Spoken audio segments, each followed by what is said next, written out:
Hello, hello, and welcome to Death Cafe with me, your Latinx bruja, Pastel Supernova.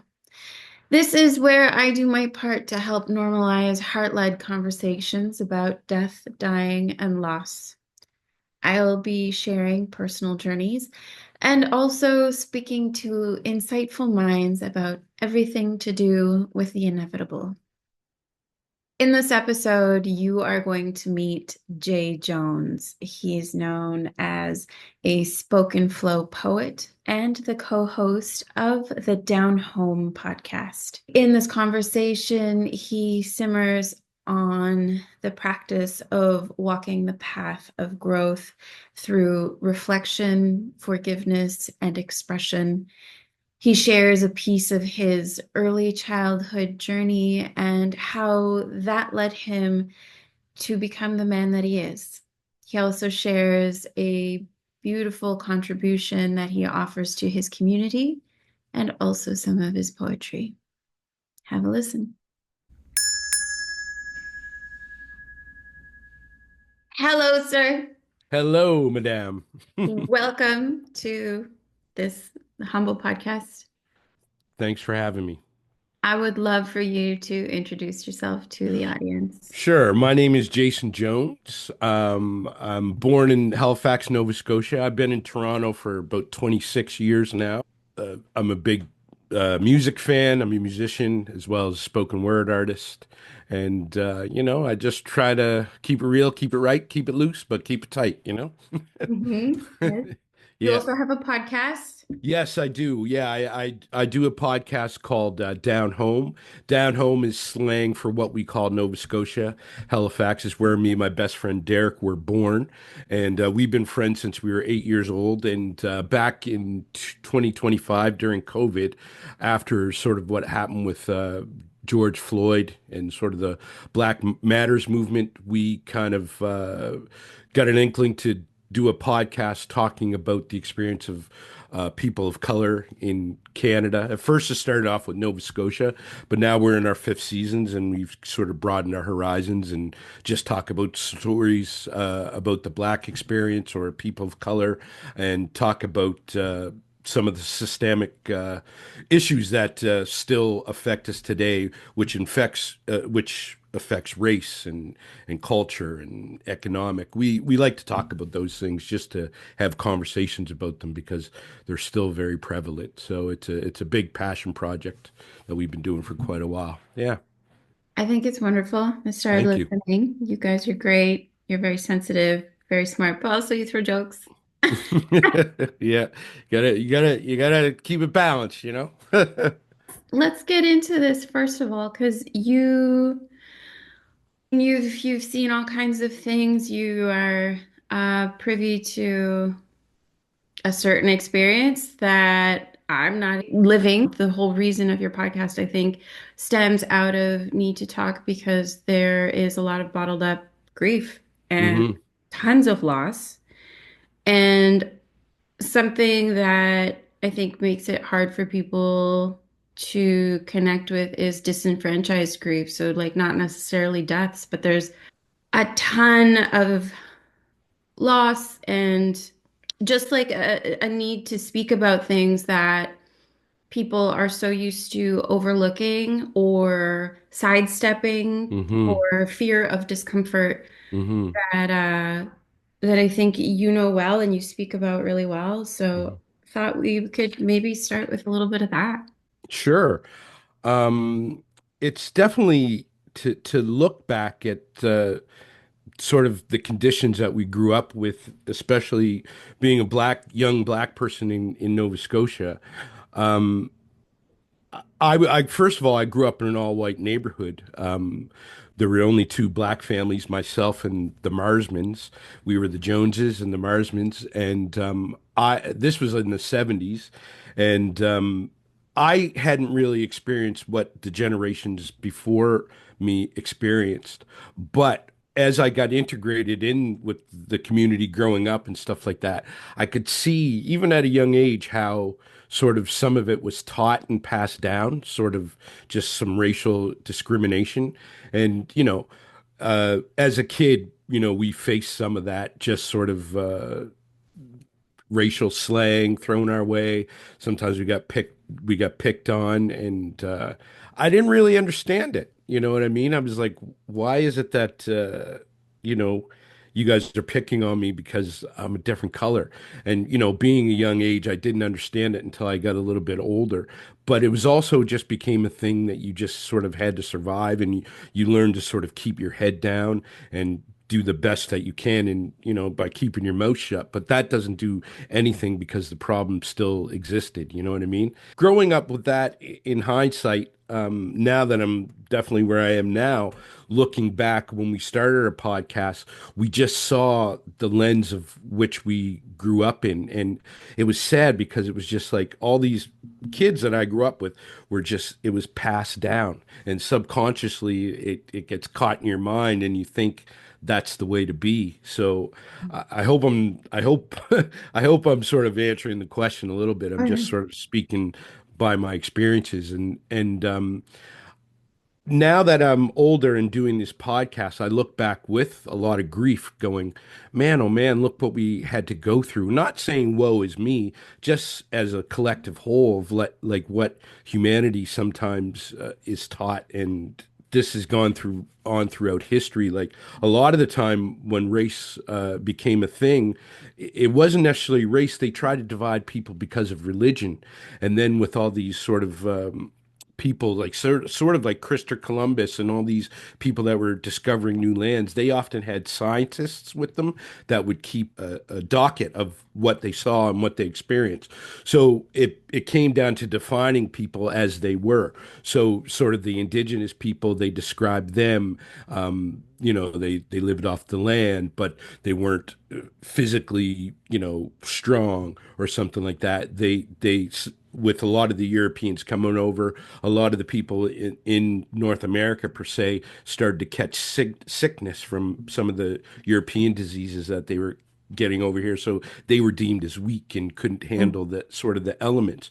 And then with the blacks, they started to say, oh, not very smart, kind of like the brain of a monkey, but very physically fit and able to lift and move and physically greater. So it turned into sort of later on when the Atlantic slave trade happened, it turned into that like, oh, the blacks, they're strong enough to do in the fields and everything like that. And with the indigenous people, they just basically sort of got hornswoggled out of their goods and their land and kind of put off to the side. So right there, the seed is planted for generations to come of what categories we're all of a sudden in, which may not be true. And because, it's a collective thing, collective color, collective culture, you fit into that same category. That we live in a world of stereotypes and cliches, and despite what we may think, they're very, very true a lot of the time. You know what I mean? It's stereotypes are still they're plugged in movies, they're plugged in social media, they're plugged in everywhere. So our mentality is still caught up in that. And that's what we often grieve about. That's what I grieve about. I tell Derek all the time, like everything is so ensconced in law and charters and different things. Like it's crazy. So I think the only thing you can do is talk about these things because that may be the only hope that we have for the next generations. They can say, you know what, man, we were kind of foul all these years. Let's try to change it up a bit. And yes, North America is much more diverse. There's different people from all cultures and ethnicities here. And, Toronto itself is a melting pot of multiculturalism, which is a beautiful thing. But at the crux of it all, those things still exist, and they're a hard thing to overcome. It's like we're giving ourselves a daily death by not understanding who we are as people at the surface level. Like at the surface level, we deal with day-to-day things, but like on the deepness level, we don't really get a chance to understand what we're doing to each other. You're an artist. It's great spoken word. Hmm. You express beautifully. When did that need to share come through with you? I think I grew up an only child, and so I used to imagine and entertain myself quite a bit. And a lot of the things I used to do was sing in front of a mirror or listen to music all the time, and I always sort of start mimicking it. And I'd mimic what was going on, but then somewhere along the way, being an only child, I in an active imagination, my words started to create actually what I was feeling. And I just noticed like it was an outlet. And I like at a young age I would start making up lyrics in my head or to songs I was singing. And it just felt right, and it always feels right. It still feels right no matter what I put my pen and pad, I'm writing on a pen and pad. It's a release because it's the safest space that I have in order to be my true self. And sort of, I guess artists sometimes get away with it, like comedians and musicians. There's an understanding that we're going to get to sort of the deepness of who we are, or talk about what's going on in the world, or you know what I mean. And being an only kid and not always felt seen, it was a way for me to be seen as well. So at first it was a little bit of an ego thing. I was like, oh, people like me, and because I was always dancing and singing and making jokes. So I love to be the center of attention because I wasn't really getting it as a kid. Growing up with my great grandparents, they were great, but they were also much older. So they sort of gave me the recipe how to live and how to survive. There necessarily wasn't that sort of day to day kind of affection that kids need. And, and I think I draw, drew myself to places where I could escape, where I could create my own little world. So it was always writing lyrics and songs, probably at a young age, like we're talking 10 or so, you know what I mean? I remember 10, 11, 12. I remember New Edition, black all boy band. They were just always in my Walkman, and I was like, cool it now, just doing all this sort of stuff. And that was sort of the entertainment aspect, or having a voice. I could give myself, I did it, and I did it at a young age, like all the time. Any chance I could get, I was always like, hey, I can do this. It was just sort of a safe space for me for some strange reason, who knows at that age. It's a calling. Yeah, Yeah. yeah.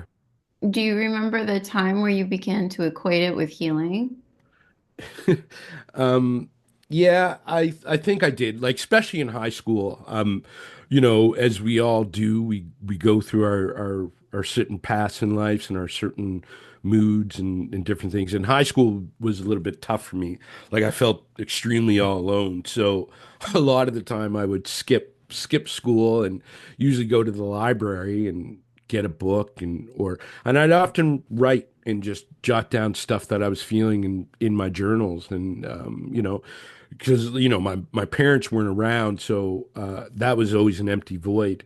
So I was kind of in my own way always struggling with that, even though I didn't understand why I was feeling the way that I feel. But I literally felt like it almost became like a self-fulfilling prophecy, because I felt I was literally all alone, even though that I wasn't. I had a amazing social life, and like I said, my great grandparents were always there for me, but I felt like I was missing something. I didn't know quite what it was. So it was me writing how I felt, and evolved over the years in where I really found my niche of what I wanted to say and what I wanted to share. And then I also found that some people that were hearing some of my poetry or whatever, they were actually, intrigued by it, or they said they felt it or made them feel a certain way. So I'm not saying what I have is a gift, but I always found it a way of, I think I have something to say, and this is how I try to convey it. Hmm. So to me, obviously, this is alchemical. This obviously to me. I think it's there's something very special about creation and poetry specifically, because it's about getting to the essence of a truth. Hmm. and delivering it in as few words as possible so Hmm. that it is clear. It is like a laser point, Yeah. which when one prays or when one's really focused on creating something special, that's the key to it, is just whittling it down to exactly what it needs. And then in its simplicity, going out and being vulnerable and naked and and seeing what happens. Yeah, yeah, it's funny you say that vulnerable, naked, and that's exactly the way I feel. I feel vulnerability is power, no matter how much we look at it, even though a lot of us don't want to be in a vulnerable state of mind, but that breaks us down to the essence and that's where you can see things from a place like of true feeling, and how it makes you feel. And that's a very powerful thing if you choose to embrace that. Not everyone wants to. Like they'll take this vulnerability and they'll push it down, and then they might act out in a different way to try to cover up what they're actually feeling, which isn't really their authentic self. Our authentic self is one of sort of passion and purpose and feeling and expressing, and sometimes not even understanding what we're going through, but having the sort of witherall to face that, and once you can look at something and face it, that's where you truly own it because you're embracing it what it is. And I just believe it can take you on a journey somewhere. No, you may not know where that goes, but if you're open to it, like I said, vulnerability is power. So it's very true. Vulnerable nakedness is a very good way to be if you're being honest and true, you know? Mm. When I'm speaking to people going through grief or just like some really watching someone dying is something I see a lot, and their family members are compartmentalizing, trying to keep it together because they have to keep moving. Hmm. There's this like building tension. Hmm. Sometimes we talk about diving into that naked truth uh, in doses. I think a full leap every now and then Yeah. is so important. As a guy, I'm asking you because guys, men generally tend to compartmentalize even Hmm. more. Hmm. Um, what would you do, or how do you access that full dive in with other friends who, are always trying to, like you said, like keep your head down, do your best, da da da. Hmm. There's a level of you must not be naked and vulnerable in terms of your emotions when you're just doing that because you're already kind of under siege. Hmm. Well, it's a good question. One of the biggest things that I've learned was actually from my great grandfather. When he passed away when he was 94, but during the 2 years of his last 2 years of his life, he spent it in he was a First World War veteran who fought in the First World War. He was also one of the first members of the first all black battalion, which was called the 106th. So he had a lot of stuff and a lot of PTSD and a lot of different things. I didn't really notice that until I sort of got to know him later in life in these 2 years that he spent bedridden. His body was sort of breaking down, but his mind was still sharp as all old hell, So he would often tell me these stories. So what I saw was sort of a 90, 94-year-old man start to let down his walls of everything that he had experienced in his life, whether good or bad. And like I said earlier, he became vulnerable, and he started to tell me things and you know things that he'd been through and things that he'd suffered from and things that had plagued him, even in his deathbed. And what I continued to see is I used to visit him every day. So then there was this one instance where I didn't go see him. And then for some strange reason, I didn't go see him for 3 weeks, which was very abnormal. I don't know what happened. And then I was at work one day And I was making this song in my head. So I have this sort of, I like to memorize things in my head, just keep going through. So, and then all of a sudden I got hit with this sensation. I was like, oh my God, I have to go visit my grandfather, right? Like, it was just really weird. And like, I felt it. So hopped in my car after work, went down to see him, and he was already sort of in a state of sort of, he was pretty much in a coma. He was on his way out, and uh, so there was a priest there, the hospital priest, and he was there just sort of sitting. He was like, "Oh, hey, how are you?" And he's like, "What's your name?" And I said, "Oh, Jason."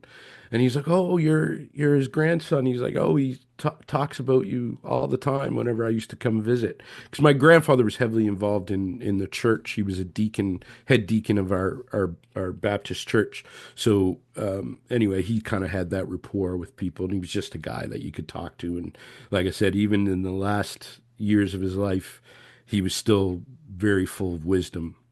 And so, what that taught me was to be a man in that sense of, looking back and taking the dive and sort of feeling what one feels. And then, and even with my friends, just talking to them, you just try to listen, and hopefully, but also people have to make those discoveries themselves too. You know what I mean? Like, you have to fight for, I don't know, you have to fight for peace sometimes. You know what I mean? Mm-hmm.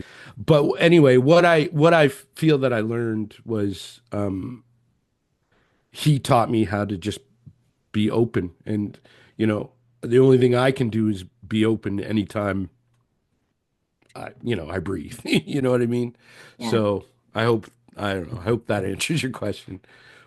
To allow things to organically come out because these vulnerabilities must not be forced out. If you try to force them out, they hide deeper into your Hmm. heels. They go further and Yeah. further down and just refuse. So you do have to allow a space. And I think it's really important for people who, have taken the courageous steps to dive into the discomfort, the grief, the things that they don't want to talk about, fears, um, openly. The more they do that, like how people tell you when they listen to your work, they're touched by it, they're moved by it. It creates a ripple effect of, I do this, you might do this later. No one's gonna, Hmm. oh, it's totally okay. Hmm. Yeah, yeah, for sure. Yeah. For anyone who's finding it really, really hard to express, even if it's not with words. Hmm. My go-to is to use the arts. So you want to draw, draw. You can draw, scribble, Hmm. pick a color, you craft, do literally move around. Like Yeah. if you Yeah. need to do push-ups, Yeah. it's got to literally come out. And Yeah. so for me, sweating, like I think of like all those toxins in there, the fear, the anger, the aloneness, even if you're Hmm. not it's gotta. Yeah, it's so true because our body holds on to so much, we don't even realize how much it holds on to. I'm holding on to stuff from when I was 8, you know what I mean? Like, somewhere in the body, I'm sure. Like, Mhm. at least you got to recognize it. And I think that's the thing that you try to do, like, even as a man. And, you know, I, I used to suppress things a lot, like a lot, and put things down, but you just end up feel more sick, and you're not honest with yourself. And if you're not honest with yourself, you can't be honest with anything else. You know what I mean? So, it's important. And like seeing my grandfather sort of open up and empty the boxes of his life and sort of look at them. It was an amazing thing to see a man go, you know what, I'm ready. I'm going as this, but I'm also going as this because I'm letting go of that. You know what I mean? It was quite the crazy thing to experience. And, you know, death is just something that's amazing. I remember in that moment, that day that I went back and saw my grandfather in the hospital bed, like he was on his last legs. So I called a couple different family members and told them to come by. I said, I think this is, he's going to pass away. And he was in that state. And so there was few of us there, a couple members of the church, and I think my Aunt Jean was there. And I just sort of watched him take his last breaths. And I'll never forget the moment, and I was like, what is happening? It was just kind of surreal.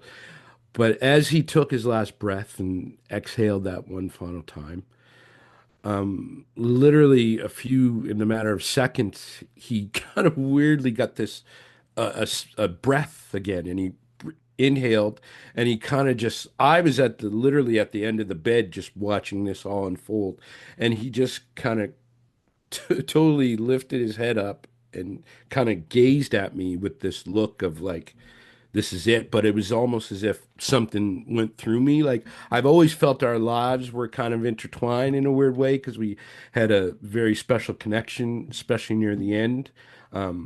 And it just felt, and then I lost it. Even when he was passing away, like it didn't seem like I didn't know what was happening. I was there in the moment watching him, but until that moment, and when he looked at me as if to say, "It's okay, you're gonna be okay." Um, it was that 3 weeks that I didn't see him, the 3 weeks prior to that, we had a huge, huge talk about life and everything. And then even when I was leaving, he used to call me J Boy. He said, J Boy. And I was like, yeah, granddad. He was like, oh, the ball's in your court. And I was like, what? It just seemed so off the cuff. But 3 weeks later, with that look and his last breath, it was almost, he's like, you know, you got this. You know what I mean? Like it was, I can't explain it, but it's what happened. It's what I'll never forget. It was that moment that no matter what, everything was going to be okay. You know what I mean? It was just, yeah, it was kind of miraculous. Yeah. That's big. Mm. That's special. Yeah. Thank you for that. That's a No, no beautiful problem. story. Yeah. Let's take a break. All right. We are back. All And right. I have questions. I have a million questions, but I'm going to give you one. Okay. Growing up, we have a lot of things, life, pain, growth. Um, I don't know if you think this way, but so far for me, uh, the thing that leads to healing and being able to just continue on with the acceptance of specific losses, uh, deaths, and just life losses is creating some meaning around it.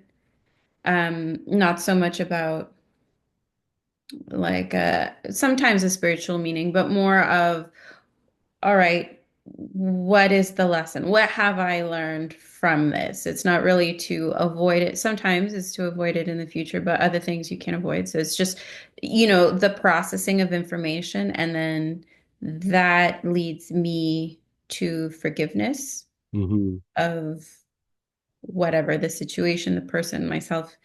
And that's where the love can kind of, Bloom and blossom. Yeah. yeah, help me breathe and continue. Hmm. Um, is that how it is for you? I think in one particular way, it definitely is, especially regarding my parents. Like I said, they weren't around. I had a pretty good childhood growing up, but always felt I was lacking because of what I felt, and my reaction to them not being around kind of really took a lot out of me as far as issues with abandonment, issues with rejection, never feeling I was worthy. It was my own battle. No one would know I was going through it, but I was sort of fighting it on my own, and all the while trying to be someone other than that I was. I didn't want people to see my sadness. I only wanted to see them I only wanted them to see a person that they would so-called like. So I became character, right? Um, as I grew older, knowing this was always hindering me, um, I decided to reach out to both my parents as I got older. My mom lived here in Toronto. So I was going through a whole bunch of different things in Nova Scotia and felt I needed to change and needed to get out of there. So I called up my mom and I was like, listen, I'm not doing too well in life right now. And, I need some help. So I told her I wanted to move here just to try some different things. And so she allowed me to do that. And it was there that I started to, when I moved here, I started to get to know her and understood where she came from and understand why she might not have been involved in my life because I didn't really know her story. Everybody has a story to tell, and every story sometimes is connected, especially when it comes to family. So her story was in a direct relation to my story because it was a continuing story. But what I always felt that there were always sort of family cyclical things that were happening. And, uh, you know, I wanted to know how we could break them because I saw what my mom had gone, what she had gone through. So I thought to myself, oh, that's why I'm in this situation that I'm in. You know what I mean? Like because I started to notice the pattern of my family. Like a lot of our parents weren't there for us. Like, my great grandfather who raised me, he was born in 1899. Um, his mother, Hattie Mae Jones, she was a black woman. She had him, and his father was the family gossip that I've just learned recently was that his father was Irish, right? So back then it was like a big thing, like, a black woman and a white man getting together, totally, taboo to be having, a child at a wedlock, especially a mixed biracial child. Like he grew up like that. You know what I mean? He grew up without his family member, you know, and then it sort of just happened to generation after generation, especially in mine, like, his kids, and then, my mother, and then me. You know what I mean? So long story short, I had to accept the way that it was and know that it wasn't just me. It had nothing to do with me. It was just this blueprint of whatever we were conditioned because we were just trying to cope. Like, you know what I mean? Like, we just try to survive. So you do your best with what you have and what you don't have. And sometimes what you don't have can mess up what you do have. But I think me from the lens of looking at my family as a whole, now I understand, the trauma and everything like that. And same with my father. I had to reach out to him, When I was in Halifax, he lived in Halifax, but he never was engaged with my life or nor I with his. It taught me to accept these things, embrace these things for what we are and what we do have, and knowing that no matter what it was, what we didn't get, what we didn't have, with love, like you say, blooming and blossoming, and even let it blooming and blossoming for yourself, it can have a ripple effect where um, you're trying to love a situation and you're trying to understand a person and you're trying to give them the benefit of the doubt of the doubt that you have in them and, trying to build some sort of solid foundation. And that's what I did as far as that goes, like sort of accepting and forgiving and allowing love in, and learning how to give it as well, because it wasn't something I was always good at, because I was just really literally trying to survive, and there's nothing wrong with that. That's what we have to do in this life. But to do it with the understanding that no matter what was broken, you can fix it or at least look at it and understand, where it comes from and move on from that. Mhm. I don't want to discount the fact that before we get to the blooming and blossoming, You have to accept that something is rotting. Yes, yeah, exactly. That's true too. You have to take a look at it. It's just part of it. We need manure Yeah, sometimes. yeah, yeah. And that shit literally makes things grow, you know? Yeah. It sucks when The we're on a specific end of that, yeah, yeah. but But there it is. it's all relative. It's all there, right? Can I ask you for some spoken word? Can I ask you for a piece? Sure, sure, sure. Okay. All right. I'm gonna do this one. It's called Pandemic of a Blackened Heart. And it sort of has to deal with like some of the things that I was facing within myself, and then also sort of dealing with some of the issues of racial trauma. I tried to put that all into a poem to sort of with COVID, you know, that was that. But I think we all went through our own personal pandemics. And, there are pandemics that are still happening today, whether we know it or not. Pandemic doesn't have to be just a medical thing. It can be a thing that sort of plagues you in your life that you're still living with it until you learn how to let it go and maybe accepting some of these things and maybe empowering yourself from some of these things that you see. But anyway, this poem sort of encompasses all those things with an eye of talking about what it is to be black. I hope that makes sense. I've never really broke down my poems before, but there you have it. Um, this is a love manifesto. It was a bit of a quest, though, going back in time to a time of retro, active in the attic, mind acrobatics, flipping out, tucking in, beginning again, what I need to win forever to the end, a perfect blend of that something that will mend this broken-hearted blackened garden. But still I bloom from the shadows of the cave, mastering myself so I no longer call myself a slave.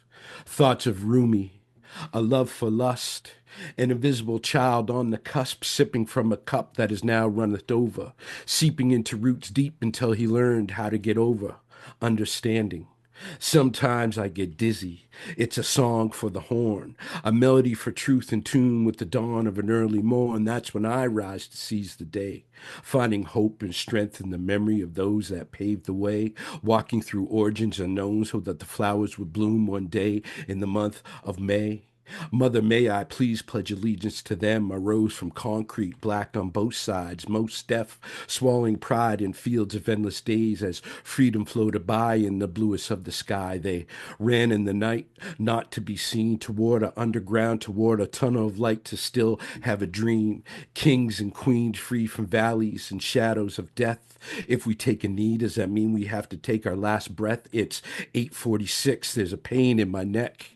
There are so many secrets still untold, unburied deep within the depths of residential school steps.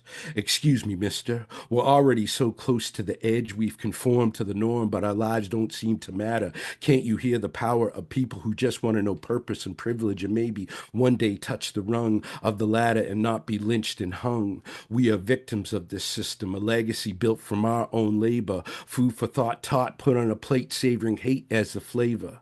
We all got to eat, but we just seem to swallow the same behavior. I say we scrape it all clean, get a new canvas to still have a dream. You know what I mean? Because I know what I mean. It has been tough for us to still be in segregation, stuck in isolation, locked down for over 400 years of mass incarceration, trauma passed down to each generation. I guess we just got to hold on strong, wading in water, singing our secrets within Negro spiritual, standing up for our civil rights not to feel wrong. This is a call to arms free from chains of sorrow. We can't let yesterday still become our tomorrow. So I throw my hands in the air so there's no shot from blast for this colored outcast. But, Mr. Officer, before you shoot, I have to ask, are we still a threat now that we all had to wear the same masks? Pandemic of a blackened heart. Thank There you. you go. That was awesome. Thank you very much. Thanks. Yeah, so that's a little bit of what I do. I like to sort of talk about the things about the journey and I'm a seeker, so I'm always sort of seeking and words are how I try to seek solace, you know? Yeah, that's beautiful. That's Thank you. wonderful. Thank you very much. I appreciate you. Where can people hear more? Well, I mean, I do have an Instagram page at Spokenflow. In the next month or so, I'm releasing a project of music. It's called Tender Musings. It's about getting back in touch with your muse, whoever she may be. It's just sort of getting in touch with your art, and it's sort of talking about how hip hop and the expressive things that I do sort of saved me when I was at my darkest moments, even 5 years ago, going through COVID. I just had a lot of people had a lot to unpack, and that's when I sort of found my love for music and poetry again after taking a short hiatus. So, yeah. Uh, Ramblin' Rose, I am, but yeah, on Instagram at Spoken Flow. Yeah, in the next couple months or next month or so, I'm just finishing up the project now and I'll release that. And there's some things on there. And you can also check Derek and I out at Down Home at our weekly podcast. And yeah, you can hear some sort of stuff about regarding Black history, Black race, Black stories, really. So that's me, and I want to thank you for having me, and I want to thank you for your graciousness, and it's really good how you just sort of are easy to talk to, and you put people at easy ease to sort of get in touch with some of those things that they want to say. So thank you for that, and as a podcast host as well, it's a lot of hard work and. People taking out their time to do what they love, something that they're so passionate about, is very important. So I think these people who, like yourself, that are out there doing these platforms for people to talk about these different things, communication is always key between humans and humanity. At the crux of it all, we're all the same. We all know pleasure, we all know pain, we all know our history. We all know what people go through. It's important to be empathetic and it's important to have compassion in this world that we live in today. So thank you for bringing people together as well. So anyway, that's my shout out to you, my friend. Thank you. It's my Yes, you're welcome. pleasure. Yeah. And there it is. Thank you for listening. To know more about Jay and how to get hold of him, you can follow some links in my show notes that I've placed there for you. And to get a hold of me regarding grief coaching or any of my death doula related services, find me at deathdoulapastel.com. Please contact me with your ideas, your stories, and your topics for discussion at info@pastelsupernova.com. And you can find me on Instagram at deathdoulapastel. Please rate and review. Most importantly, tell a friend who might like this conversation. Your word is gold for me, as this is an indie podcast. And without your support, I don't exist. So it means a lot. Until next time, blessings and respect.